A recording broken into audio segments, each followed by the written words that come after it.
હવામાન ખાતાએ કરેલી આગાહીના પગલે દક્ષિણ ગુજરાત અમદાવાદ બાદ આજે અરવલ્લી જિલ્લાની અંદર પણ આજે જે મેઘમહેર વરસ્યું છે। વહેલી સવારથી જે વાતાવરણની અંદર પલટો નોંધાયો હતો।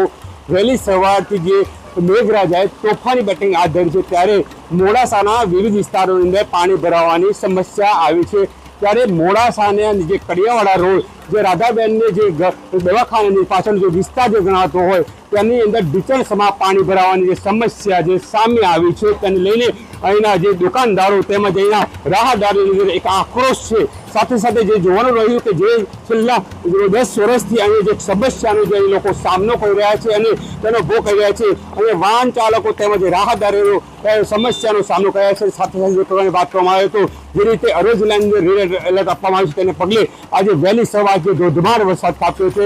ધનસુરા મોડાસા તેમજ વિવિધ વિસ્તારની અંદર જે વરસાદી જે પાણી ખાબકવાને લઈને જે જળબંબાકાર સ્થિતિ અહીંયા સર્જાઈ છે ત્યારે મોડાસાના જે વિવિધ વિસ્તારોની અંદર પાણી ભરવાની સમસ્યા લઈને અત્યારે હાલ જે અરવલ્લીની ટીમ પહોંચી છે અહીંયા રાધાબેન જે દવાખાની પાછળ જે કડિયાવાડા જે રોડ ગણાતો હોય તે સમસ્યાને લઈને લોકો ત્રાહીમાં પોકારી ઉઠે છે। આપણી સાથે એક જોડાસાની સાથે વાત કરીશું કે આજે કડિયાવાડા રોડ પર જે પાણી ભરવાની જે સમસ્યા લઈને શું કહેશો? ના ખૂબ પાણી ભરાયેલું છે। અહીંયા લોકો આવે છે, રાજસ્થાનથી બી આવે છે। હોસ્પિટલમાં કઈ લોકોની ગાડીઓ બી બંધ થઈ ગઈ છે, સમસ્યા થઈ ગઈ છે। સાયલેશનમાં પાણી બી ભરાઈ ગયું છે। લોકો ખરીદી કરવા આવે છે, અહીંયા ડાલગલવાળા છે, લોકો કઈથી લોકો ખરીદવા આવે છે। જેવી રીતે રાજસ્થાનથી ડુંગરપુરથી બી આવે છે, સિમલવાડાથી બી આવે છે, ઉદયપુરથી બી આવે છે। એક મોડાસાના અંદર ફેમસ રોડ છે કડિયાવાડા રોડ, જેવી રીતે લેડીઝ લોકો અહીંયા ખરીદી કરવા આવે છે। કાપડની પણ અત્યારે બહુ સમસ્યા બની ગઈ છે। ઢીચણ સુધી પાણી ભરાઈ ગયું છે, લોકોની બાઈકો બંધ થઈ ગઈ છે, પણ નગરપાલિકાને રજૂઆત કરવામાં આવેલી છે છેલ્લા 10 વર્ષથી, પણ એનો કોઈ નિકાલ થતો નથી। નિકાલ થશે પણ આવતું વર્ષ પાછું આવે છે પણ કોઈ નિકાલ થતો નથી। પણ આપણી રજૂઆત છે, આ પત્રકાર ટીમ આવી છે, એમનો ખૂબ ખૂબ આભાર। આટલા વરસાદમાં બી આ લોકો છત્રી લઈને આવેલા છે ને પાણીમાં બી આ લોકો ચાલે છે ને અંદર બેસીને બી આ વિડીયો ઉતારે છે, એમનો ખૂબ ખૂબ આભાર માનું છું। આજે રીતે નગરપાલિકા પ્રી-મોસમી જે કામગીરી કરવામાં આવી છે શું કહેશે બાબત? કંઈ બી નથી, નગરપાલિકા કોઈ કામ નથી કરતી। અમારા વિસ્તારમાં બી જમાલવા પશુ દવાખાના પાછળ બી કોઈ કામ નથી।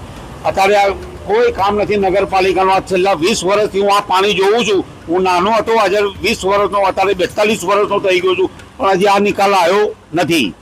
એક અન્ય જોડાયા છે, એમની સાથે વાત કરીશું। આપણે અહીંયા દુકાનદારો છો, કેટલા વર્ષથી પાણી ભરવાની સમસ્યા છે, તેના માટે નગરપાલિકા દ્વારા કોઈ પ્રકારના પગલાં લેવા શું કહેશો?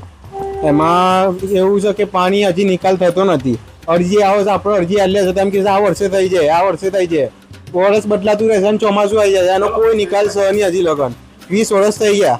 બહુ હેરાનગતિ છે અત્યારે અને નગરપાલિકાનો કોઈ કામ સહની અત્યારે। શું માંગ છે તમારી? મારી માંગ એટલી છે કે કઈ નિકાલ લાવો, એમ કસ્ટમર આવો, દવાખાના છે અહીંયા 10 દવાખાના છે, તેમની એમ્બ્યુલન્સ આવો, નાના વાહનો આવો, તેનો નિકાલ લાવો। બરોબર, અહીંના સ્થાનિકોનું કહેવું છે કે છેલ્લા 10 વર્ષથી અહીંયા પાણી ભરાવાની જે સમસ્યાને લોકો ત્રાહીમે પોકારી ઉઠ્યા છે। અહીંયા દવાખાના વિસ્તાર હોવાથી અહીંયા જે દર્દીઓની પણ અહીંયા અવર જવર થતી હોવાના કારણે અહીંયા દર્દીઓને પણ અહીંયા તકલીફોનો સામનો કરવો પડે છે। ત્યારે અહીંયા વારંવાર રજૂઆત કરવા છતાં પણ અહીંયા નગરપાલિકાની તંત્રની કામગીરી અહીંયા નિષ્ફળ જતી હોય તેવું દેખાઈ રહ્યું છે। ત્યારે અહીંના જે સ્થાનિકો દ્વારા એક જ માંગ કરવામાં આવે છે કે અહીંયા તાત્કાલિકપણે એ પાણીનો નિકાલ કરવામાં આવે અને લોકોને તેમાંથી રાહત આપવામાં આવે। વૈભવ રાઠોડ, અરવલ્લી ન્યૂઝ, મોડાસા।